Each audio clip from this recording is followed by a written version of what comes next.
Thanks for joining us for the Spiritual Seekers Dialogue. Barbara, thanks for suggesting that name.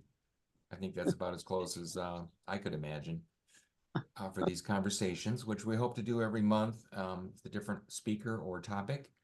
And normally we started off with a bit of a focused presentation, and we're hoping to learn a little bit more about one of the projects that Mary's been involved with. So Mary, thank you. Sabaj, thank you so much for joining us, and all the teaching and facilitation that you do is really a gift to our region. So glad you could join us today. Yeah. Here comes somebody. I think. Yeah. Hey, Sue. Sue. Hi there. We're just kicking this off. Glad you could make it. Glad I'm here. Just introduce Mary Sabaj, spiritual director for the fellowship for today, and I'm going to talk a little bit about a subject dear to her heart. So I'll let you take it from here, Mary, and then we'll open it up for conversation. Okay, yes, I'm happy to be asked to talk about this particular topic. It's something I think is really important for us to consider in all kinds of situations. But quite a number of years ago, actually, Reverend Julie Dillon and I were talking about the idea that the topic of death and dying in our society is really so much in the shadows, and we're talking about the importance of bringing the conversation out of the shadows.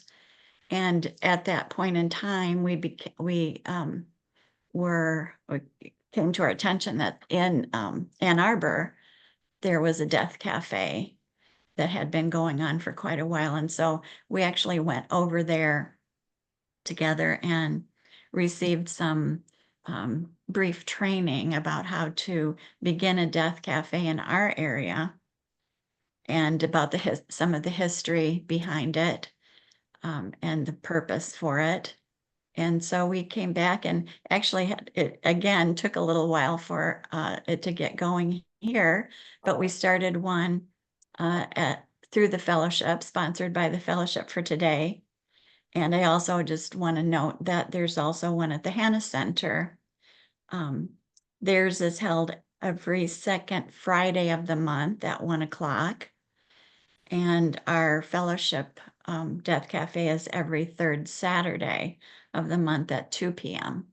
And that's held in Old Town at 1400 Turner Street in the Quaker Building.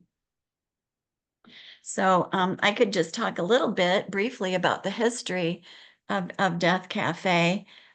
It was originally established by a man named John Underwood.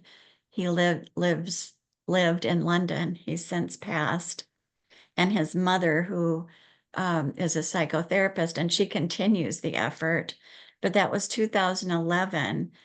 John passed in 2017. So it's just speculation on my part, but it may have been because, maybe he had an illness or something that he was facing, his mortality. But at this point in 2024, there are death cafes going on in 82 countries around the world, and an estimate of maybe 17,800 death cafes across the globe. And of course, that changes probably fairly frequently. The idea of it, as I said, is to come together to have a conversation about death and dying.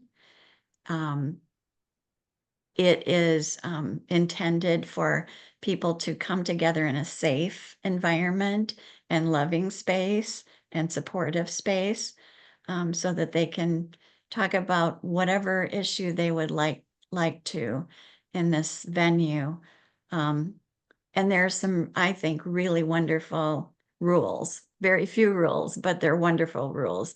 And the first rule is that there is no agenda. No agenda at all. And there's no preconceived or idea of any kind of persuasive intent to any foregone conclusion. So people are just coming together, talking freely and openly. Others are listening, and that's really it. So when I go to a facilitated death cafe, I don't even go with an idea of, anything that we might discuss. I just leave that open to those who turn up. I I love think that. that's a wonderful, yeah, it's a great thing. Now, if there's a really large group that comes together, the format tends to be breaking off into smaller groups and letting those smaller groups talk for about 45 minutes. And then we come back together for the last 15 minutes and kind of take a brief look at what each of the groups talked about. But it's a great format, I think. I think people feel comfortable fairly quickly because there's no, you know, push toward anything in particular. It's just speak what's in your heart or what's on your mind. And I've had a good number of opportunities to meet with people now at this point. And, after doing that, there's some themes that emerge. And, I've made a note of some of them. First of all, the other thing I want to mention too is that it's not intended at all to be a grief support group. So if people have a fairly new loss that they're trying to process, a death cafe would not be the place to, try to come to terms with that in your life. It's you really need some space in between that loss and attending a death cafe, I think. So that's something I try to make clear to people when they ask me about it. But there is such a wide range of topics that people bring up, and it begins with their own fears and emotions and thoughts about death in general, facing their own mortality or someone in a loved one in their lives. Um, the other thing I've noticed is that, people who are maybe still processing a loss of someone that they didn't really have closure around. For example, maybe they weren't able to attend a funeral or a memorial service, or they weren't able to say goodbye, or those kinds of situations. And one that's just recently come up more is the fact that, some people who are getting up there in age, who are beginning to think about their own transition more and more, uh, would like to have someone to talk to about it, but their families, their children in particular, are not in a place of wanting to talk about it yet. And so this offers an opportunity for those people to have, some place where they can come and talk openly about what their thoughts and fears are, if their children aren't willing. And I'll have to admit that I was a child for my mom years ago when she was beginning to start, when she was beginning to think about this whole idea of transitioning, and I just didn't want to hear it. And I would just change the subject quickly. And now in retrospect, of course, I see the importance of allowing our elders to voice their thoughts and about the whole thing. But it does offer a venue for that. And just we have a lot of conversations about the evolution of how death is handled in our society. It used to be a very open situation where, the person who had just passed would be kept in the home, and people, lived in the home with the person, and it's just over the years gotten so pushed away and under the carpet, that so many of our young people don't even have any exposure to it at all. So those are some of the things that I've noticed, that are topics, and it isn't always a deep, serious conversation. We also have fun and laugh. I remember one not too long ago where we all got started talking about things that we all remember in the past that the younger folks nowadays wouldn't even know about or know existed, and so it isn't always a serious, you know,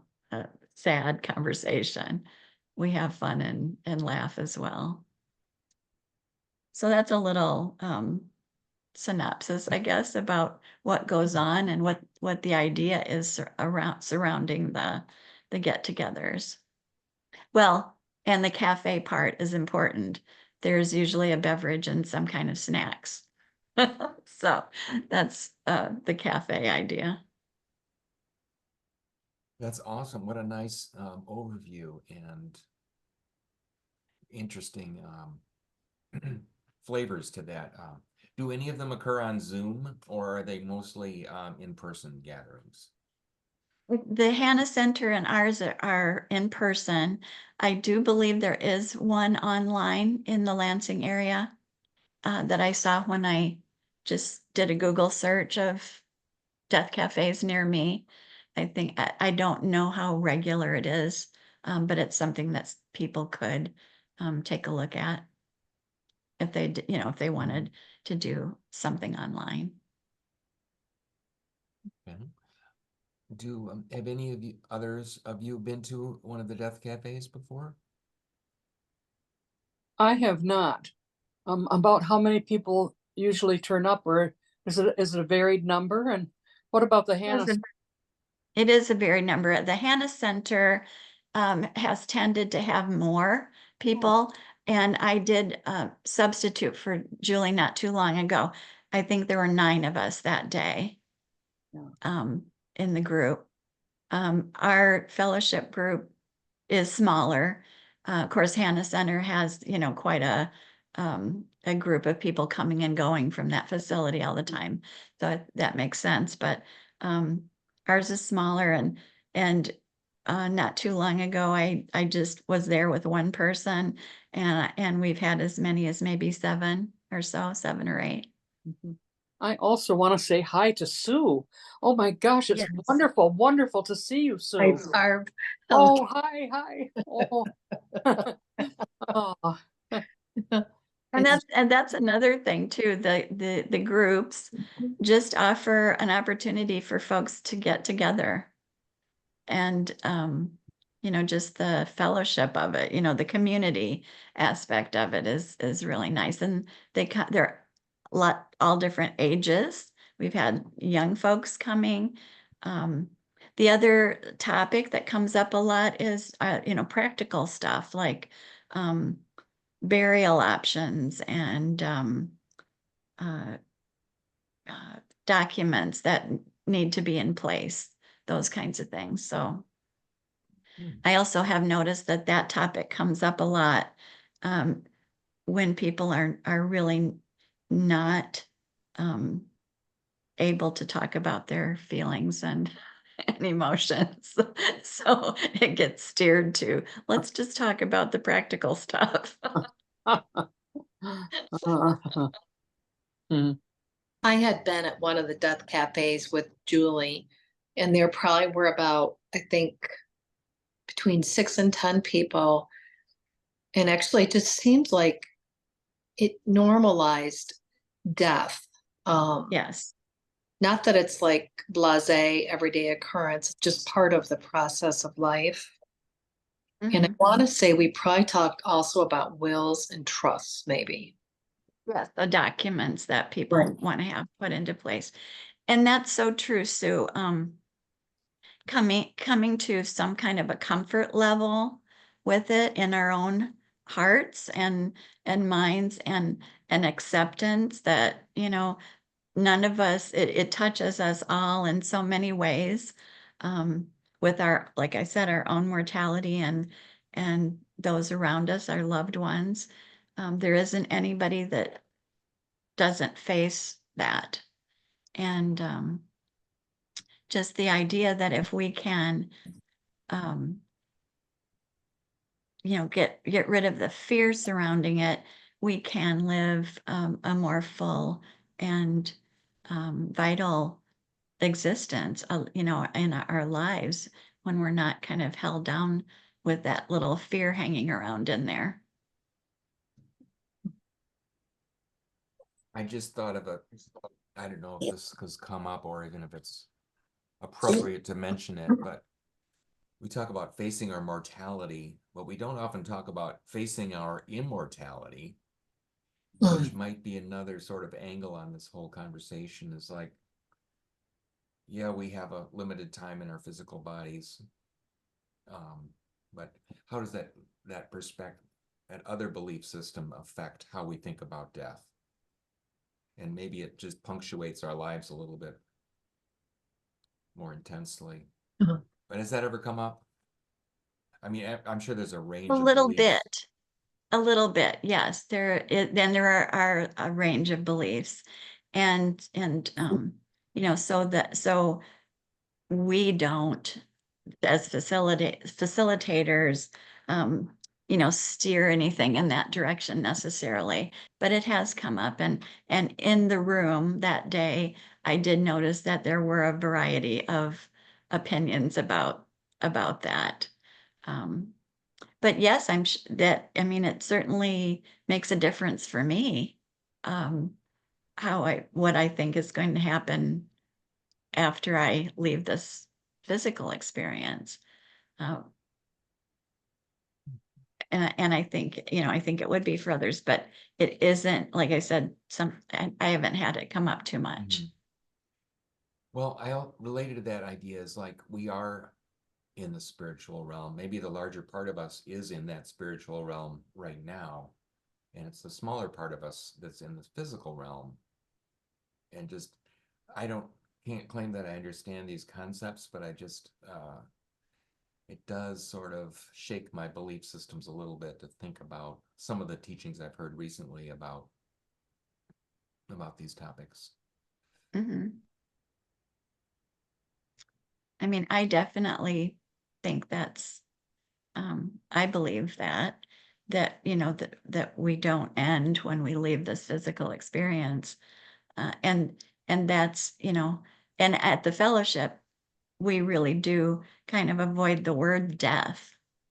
We don't use that too often because we use transition, but it is, in my mind, death to this physical experience, not death. It's done and over, forever. But, you know, some people do believe that it is done and over when, once, you know, once and for all. So, um, Well, interesting conversations, I bet. I mean, there maybe could be a group discussion around that topic that, you know, is not necessarily centered in a death cafe situation, um, for your spiritual seekers group. Hey, that's what we're doing right now. I I also really love that idea that you mentioned about not having an agenda. And that seems like such a magical space to create. Um, and it creates more of an open-minded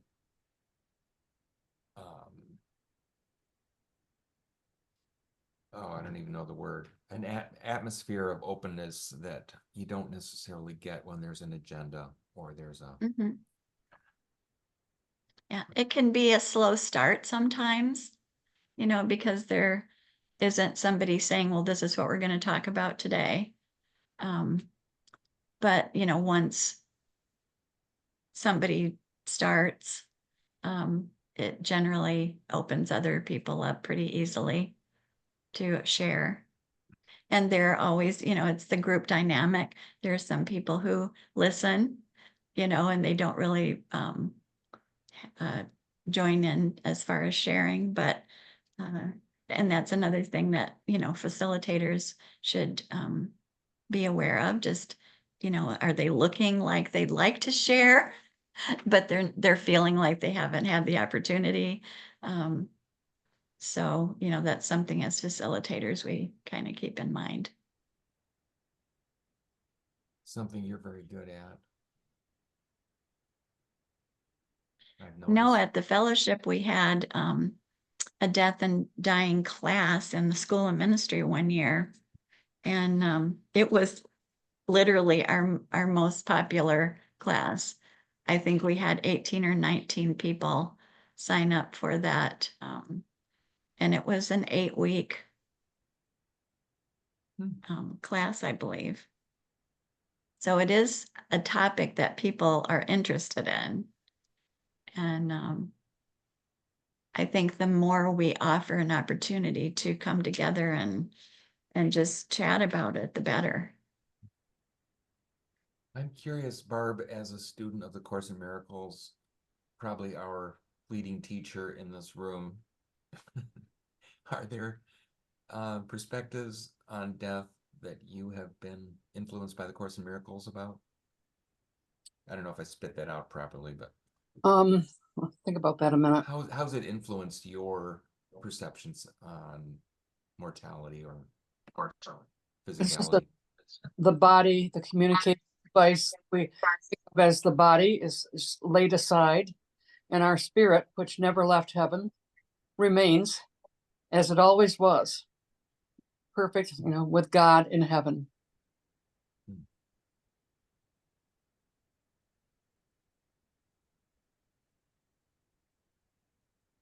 That's a nice, quick and clear answer. Thank you. Yeah.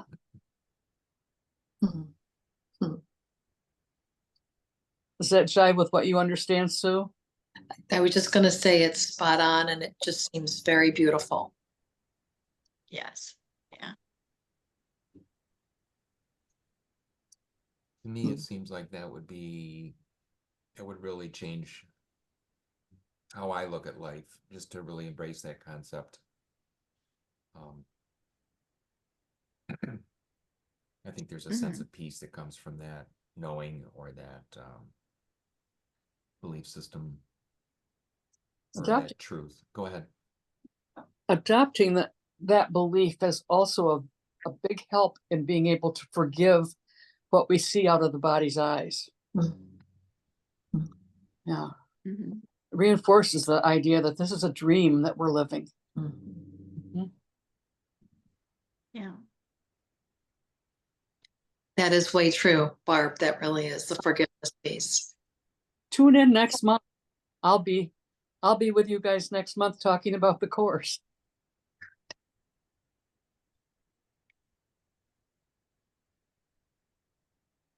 You're muted, Leroy.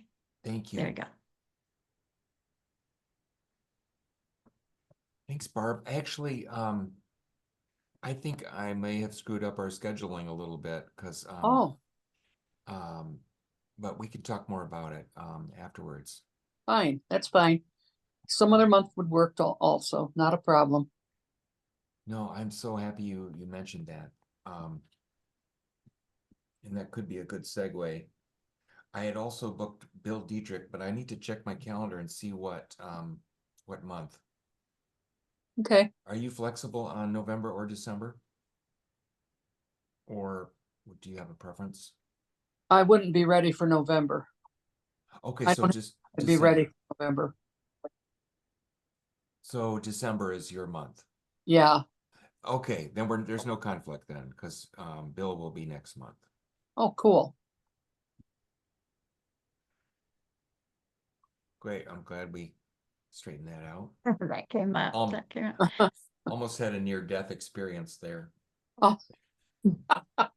Just kidding.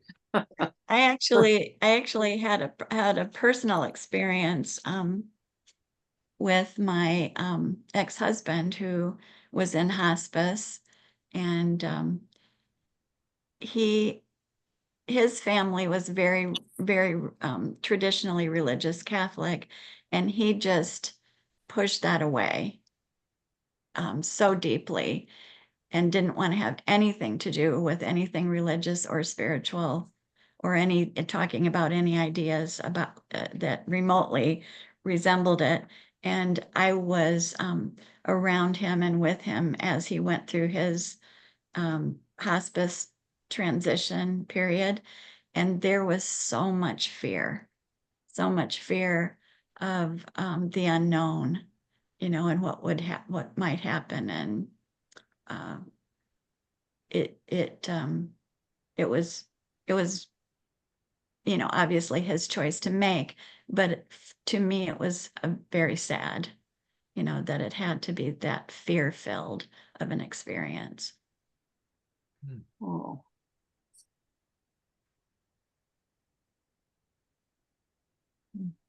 Recently, I've been listening to the Bashar talking about death could be as easy as just laying down, deciding you're ready to move on. Mhm. And it seems like we maybe put ourselves through jumping through too many hoops to sometimes, when it can be fairly simple when we're ready. Mhm. Being ready, that's an interesting thought right there. What does that look like, and what does that mean for different folks? I know, the Tibetan Book of the Dead, uh, one of the things they talk about a lot is having it be a peaceful experience, and not this anxious, fearful experience. Peaceful and calm, and which seems like a lot better, a better way to deal with it for me, definitely. You reminded me of that Abraham quote. The ideal place to be is like happy with what is and eager for more. Yes, yeah, yeah. I don't know if that fits, but it does seem like it What I could be. remember, Go ahead. what I remember of Abraham is, I think she was talking about animals when animals pass. She said, just remember they're immediately going, "Whee!"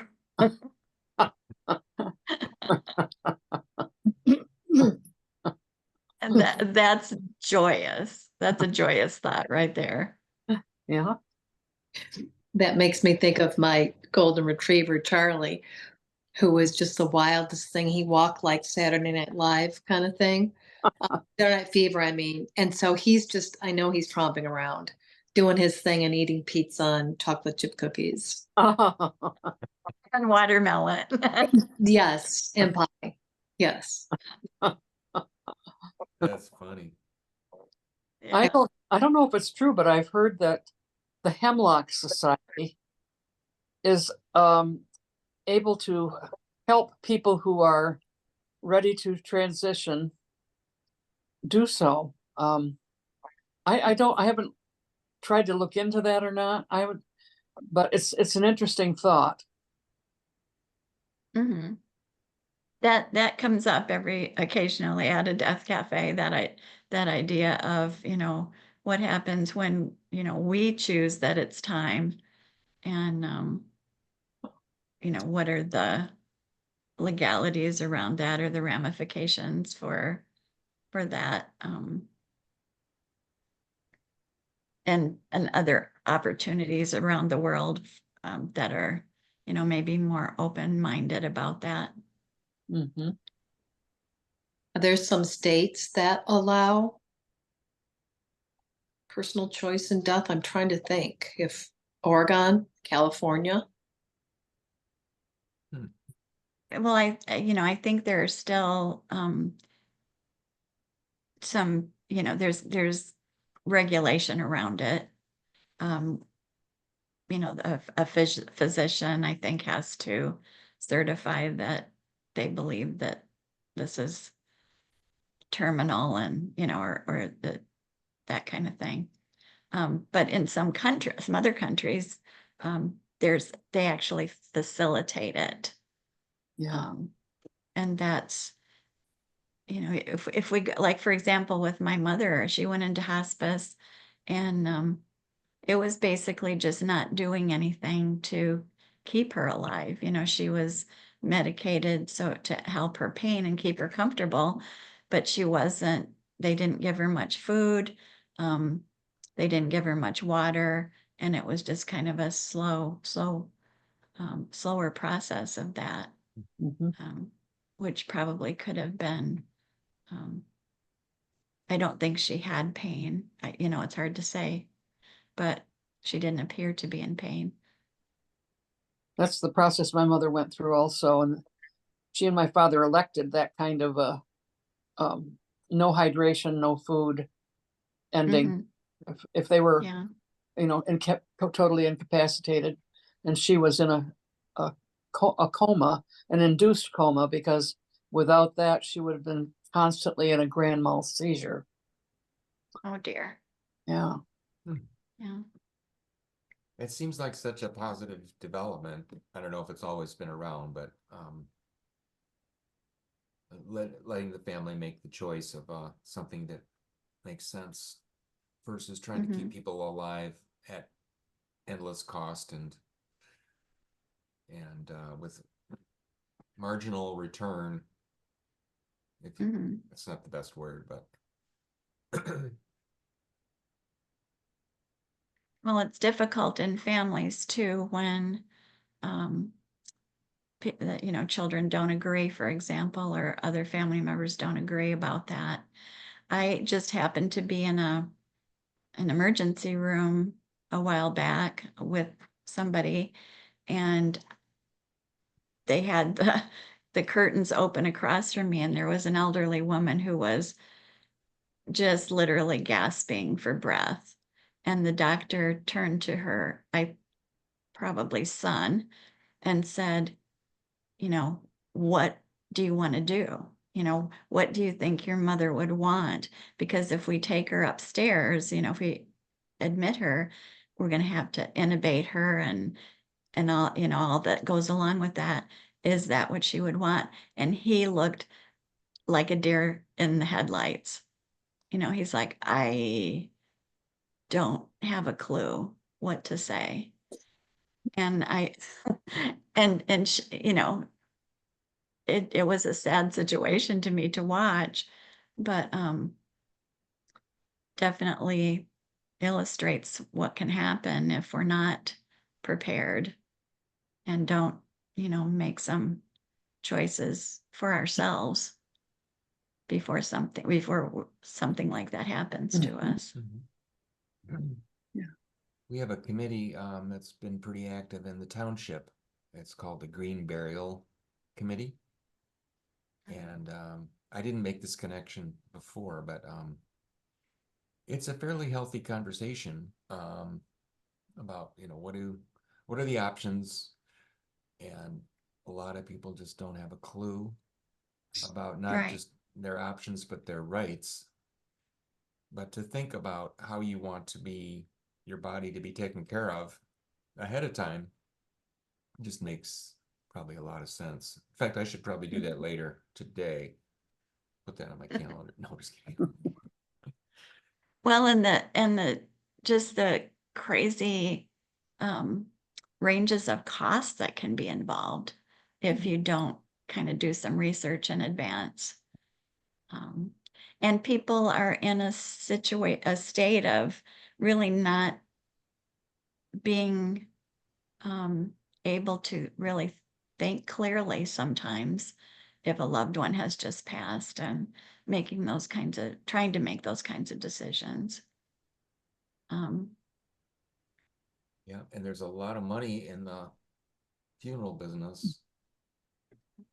It's not necessarily economically fruitful to to choose alternative options that aren't as profitable for the people that are guiding your decisions sometimes.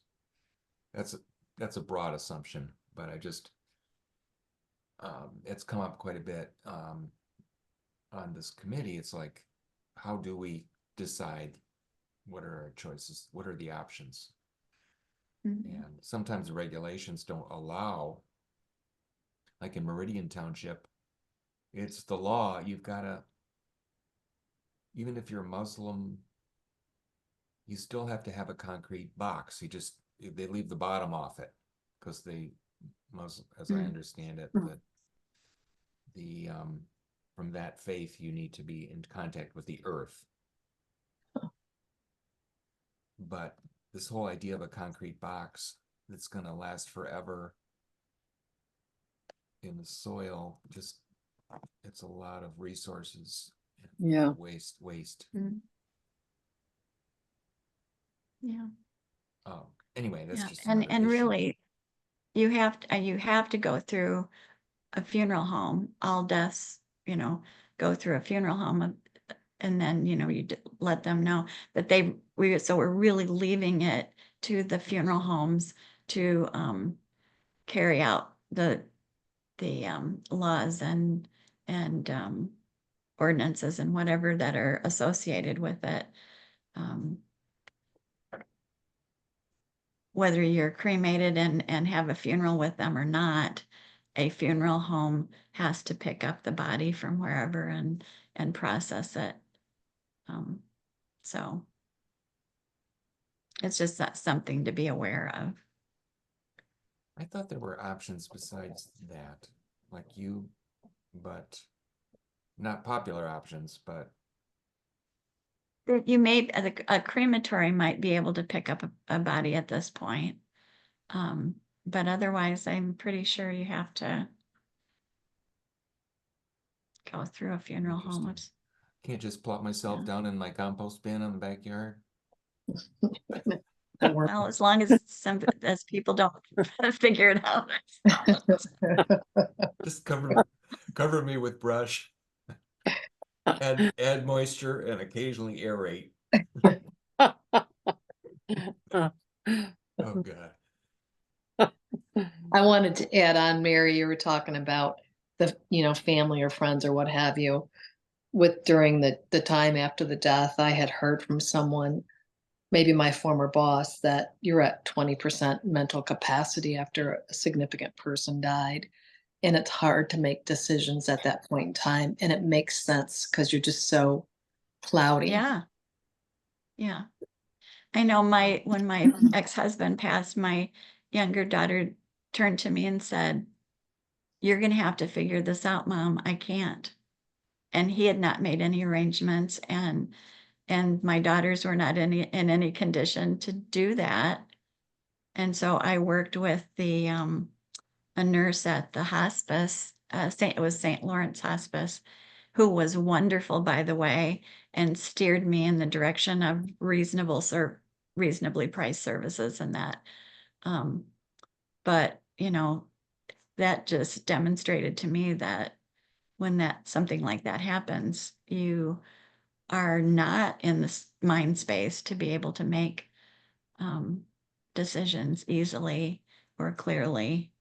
And it's just a hard place to put, a hard position to put people in.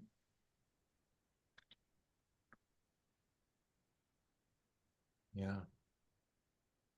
It's I'm gonna share some of the resources that our Green Burial Committee put together, which might be of interest. You may have seen some of the stuff already, and I'm not an expert on it, but there are some people who are. In fact, have any of you met Gabi Meyer? Yeah, she came and spoke at our class Okay. when we had it with the school ministry. One of our sessions, she came and shared information. I guess she calls herself a death doula, Yeah. which, as opposed to a birth doula, Mhm. to help guide people through that process. That's a resource that not many people realize is available. to have someone there to help the family and the person who's passing. Yeah, I'm sure you filled that role many times, Mary. I'm guessing Mhm. you have. And some, But I mean, there's a lot the of parts to it, obviously. yeah, the hospice that my mother was in was St. Teresa's, and I think they had 4 beds at the time, so very small, very very intimate environment, and they really made a commitment to not just care for the patient, for the the person who was making the transition, but also for the family. And it was just beautiful the way they cared for each of the family members and uh, made sure you were doing okay and did you need anything. And um, I was coming back into my mother's room one afternoon, and my daughters had been in there visiting, and the nurse, who is also a nun, stopped me and she said, "Were those your daughters?" And I said, "Yeah, they were her grandchildren, and they wanted to come and say goodbye, probably for the last time." And I kind of was looking down, and I had tears in my eyes just saying that, just thinking that. And when I looked up, she had tears rolling down her face, and I just thought, here's somebody who deals with and faces death day in and day out and still has an open heart and compassion, to feel, because it seems like it would be so easy to, at some point just kind of turn off your feelings when you're there every day, every day, every day. And that was just touched my heart so much. I'll never forget that.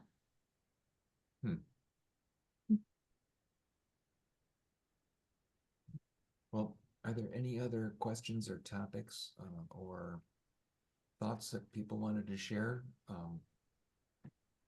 We don't have to go for the full hour, but Leroy, you said you had information about burials and that. Is it maybe in a format that you could share online, or in a paper format that we could get? yes, let me see if I can pull that up right now while you speak amongst yourselves. Otherwise, I can share it a little bit later. Okay. Yeah, it's just nice to have it in something you can refer to. It's Yeah. I'm not sure my multitasking is working properly here, but yeah, why don't I share it after? Or if anybody's listening to this later and would like a copy of it, you can send me an email. Oh, now all the screens are opening up that I was just trying to open. Anyway, I'll work on this for a second. Anybody else have any parting comments or thoughts they would like to share? We are coming up to Halloween, All Souls Day, All Saints Days. And as the days get shorter and nights are longer, it's a lot to think about. The veil between living spirits, whole 9 yards like that. Yeah, yeah. Well, that is a very interesting topic in itself.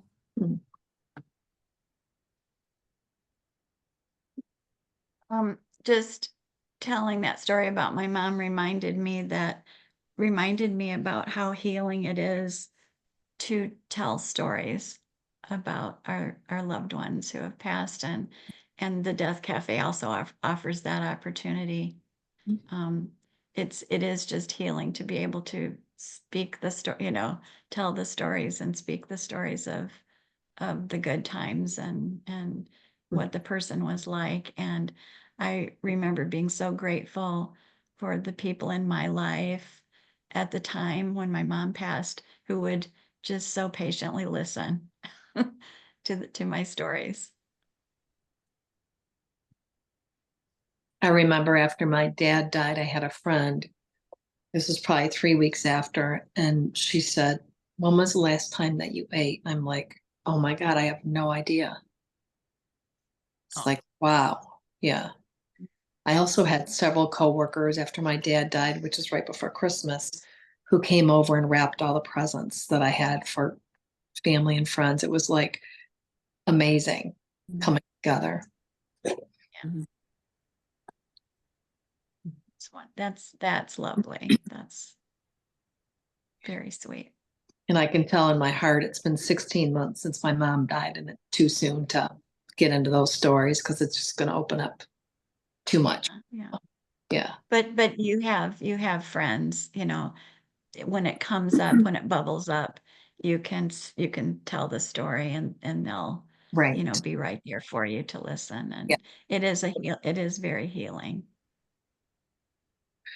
And knowing your audience, like my siblings, nope, we can't talk about that. It's done and over. Yeah. So, Yeah. Not ready yet. you're right. Yeah. Well, I'm not finding that packet, but I will send that off later. Thank you guys for joining us on this beautiful sunny fall day. It's And, just beautiful out there. I hope you come back on the next second Saturday. Dill Dietrich is going to talk about his new book, Letting Go, which kind of relates to this theme, I think, a little bit. Does. Have any of you read his book yet? No, I haven't read the new one yet. me either. I've read his other ones, but not this one.